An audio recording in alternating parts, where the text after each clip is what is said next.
Hey, this is Connor from Biker's Edge. Today we're talking about the Hightower 3.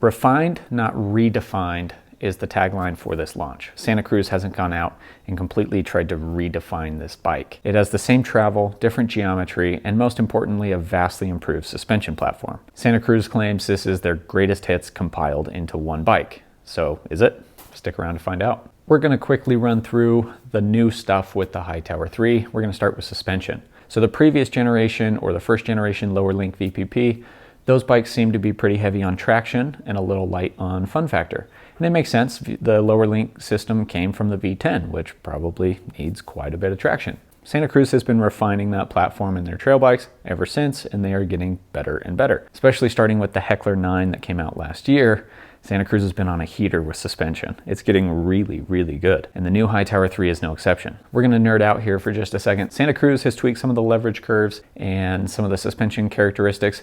So there's a little bit less anti-squat off the top, which should give you a bit better sensitivity out on the trail. The leverage rate is also a little bit more linear with more progression at the end. So what does that mean? It means the suspension is gonna feel more consistent throughout the entire stroke and have a bit better bottom out resistance. We'll get more into that in the ride section of this video. Next up, we have some geometry tweaks. Of course, the bike got a little bit slacker, and because of that, a little bit longer. Other than that, it's really not redefined. The head tube angle now ranges from 64.5 to 64.8 degrees, and the seat tube angle is 76.6 to 76.9 degrees. The reach is pretty much the same as the old stuff, within a couple of millimeters. On my size extra large, it is 495 millimeters. Because the front end is a little bit slacker, the bike gets a little bit longer, and now each size has its own size-specific chainstay length. Those range from 431 millimeters on a size small to 443 millimeters on a size double extra large. And that brings the entire wheelbase to 1276 millimeters. So lower link VPP bikes have been notoriously difficult to check your sag. You can't really even see the shock inside that shock tunnel. So Santa Cruz has now cut out a little window on the non-drive side of the shock tunnel, so you can see your sag, so you can measure it, and you can actually get your hand in there to move the sag indicator. The Hightower now comes with the glove box, just like the new Mega Tower, so you can store your tools, snacks, jacket, whatever else you need inside the down tube. Now let's get into how this thing rides. So I did all of my test riding out in Oak Ridge, Oregon. The PNW has seen a particularly wet spring. Being a Utah desert guy, the 2 inches of pine needle soup in Oregon was a little tricky for me to adjust to. Once I made the adjustment, I had a blast riding out there. Let's talk about how the Hightower climbs. Even with kind of slow climbing conditions, I couldn't help but be impressed by how efficient and how good of a climber the Hightower is, especially when you compare it to the older version. The older version tended to sit down into its travel a little bit more and focused more on traction and smoothness rather than efficiency. And that traction is still kind of there. You don't lose a lot of it, but now there's a lot more giddy up to the suspension. The bike goes quite a bit quicker. I think it's a combo of the suspension tweaks and the geometry tweaks. You're now sitting in a little bit more upright or a little more centered position on the bike due to the seat tube angle and the chainstay length for your size bike. So I think it's just overall a better climber. I'd honestly put it up against the likes of the Ibis Ripmo, the Orbea Occam, the Giant Trans X. It does a really good job uphill. Most of the climbs for my test riding were narrow, really steep for some reason, and obviously slick, covered in wet roots, rocks, and mud. And the Hightower did a great job. There was plenty of traction on offer, pushed that rear wheel into the ground to dig in to keep the bike driving forward. The body position on the bike was very comfortable, very centered, so you're in a great position to go uphill. I'm pretty tall and lanky. I'm 6 feet 2 inches tall, so I'm rather sensitive to slack seat tube angles. And the new Hightower is plenty steep now. You're no longer hanging off the back of the bike. You're centered right up over the middle. You know, as bikes get longer and slacker, that front wheel gets further and further out in front of you. So you need a bit steeper seat tube angle to kind of counteract that, to keep your weight over the front wheel so it's not just lifting and wandering the entire time. And the Hightower does a great job of that. Because of the bike's maybe not conservative, but not extreme geometry, it does very well in technical climbs as well. It's not impossible to get the bike around a tight uphill switchback, The wheelbase isn't so out of control you can't corner or change lines or pick your way through rocks and roots. So overall on the climbs, the Hightower actually does very, very well. I, again, am very impressed, and it's now kind of top of the category for me in the all mountain bikes for climbing. This might sound weird, but nothing stands out about it on the climbs. And for me, that's one of the best things you can say about a bike on the climbs, because usually the things that stand out are the same things that slow you down. So jumping into downhill performance, again, the bike kind of disappears beneath you. You don't have to think about what it's doing. You can just focus on the trail and just ride the bike. The suspension here, I think, is probably the biggest upgrade or the biggest improvement over the previous version.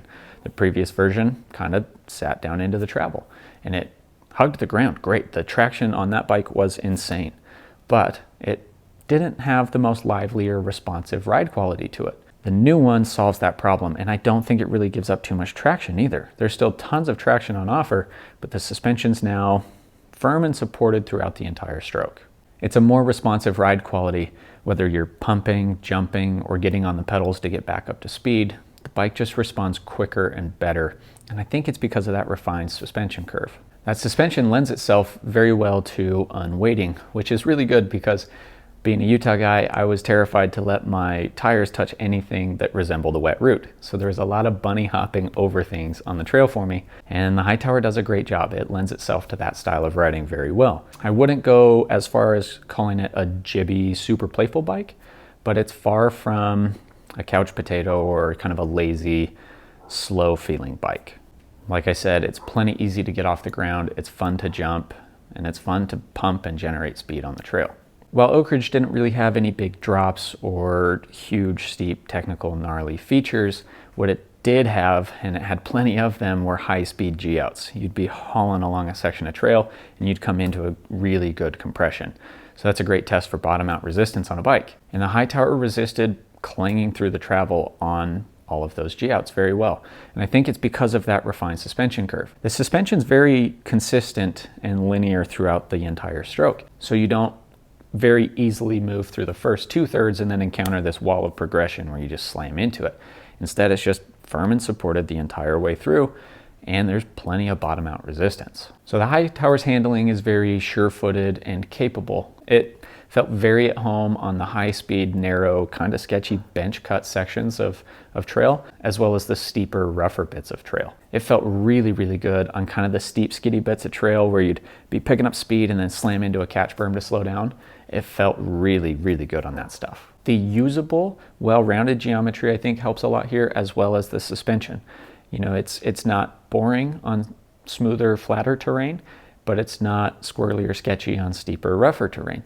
It kind of is a jack of all trades that does a very good job just about anywhere on the mountain.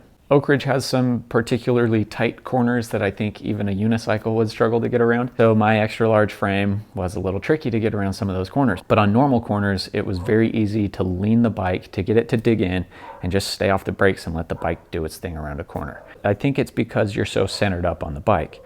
You know, size specific chainstays will keep you centered up a little bit better. You don't have to work really, really hard to keep the front wheel weighted. Instead, you can kind of just stay right where you are, compress down into the bike, and you stay centered, both wheels stay weighted equally, and you make it through the corner pretty quick.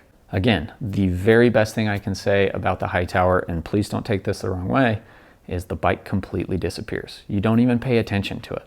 You're paying attention to your technique, you're paying attention to the trail, where you are, what you're doing, instead of, oh, my bike's doing this, that's weird. Instead, it just disappears and you're just riding a bike, having a good time with your friends in the forest. Now, I don't know Morse code, but the top tube graphics looked like Morse code, so I did a little internet sleuthing and translated it. It says, our greatest hits compiled into one bike, just hit play. And the Hightower perfectly embodies that just hit play idea. You grab the bike, you get on it, you go anywhere, and you ride it. So let's make a couple of comparisons here. I recently rode and reviewed the Mega Tower 2, and I really, really liked that bike. In fact, it's hanging up on the wall behind me, and Santa Cruz is not getting that one back.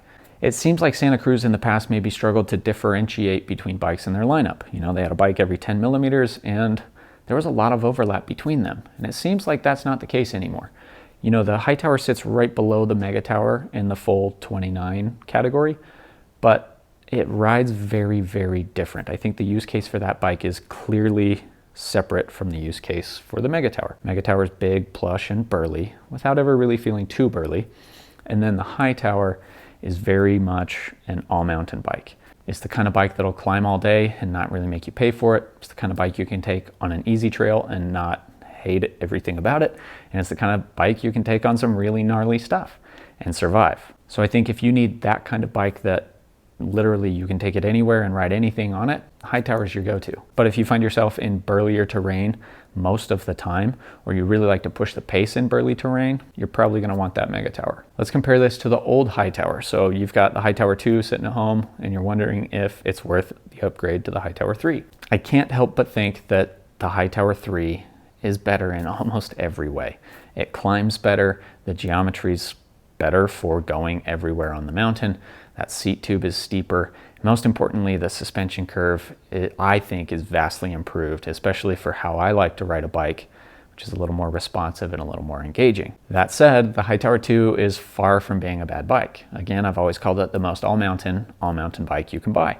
And I stand by that. I still think it is a very, very good all-mountain option, especially if you live in a place with very tight trails, like you New Englanders. Probably going to enjoy that Hightower 2 because the wheelbase is a little bit shorter, head-to angle is a little bit steeper, and that's never going to hurt you. If you want a little bit more versatile bike or a little more responsive bike, I think you're going to like that Hightower 3. And you can't really talk about a Hightower without comparing it to the other quintessential all-mountain bike, which is the Ibis Ripmo. And with this update to the Hightower, these bikes got even closer. You're splitting hairs trying to differentiate them on the climbs, although maybe the Ripmo feels a little bit lighter and a little bit more agile and snappier. On the downhills, I do think the Hightower is a little more capable and a little more stout for rougher riding. All right, so who is the Hightower for?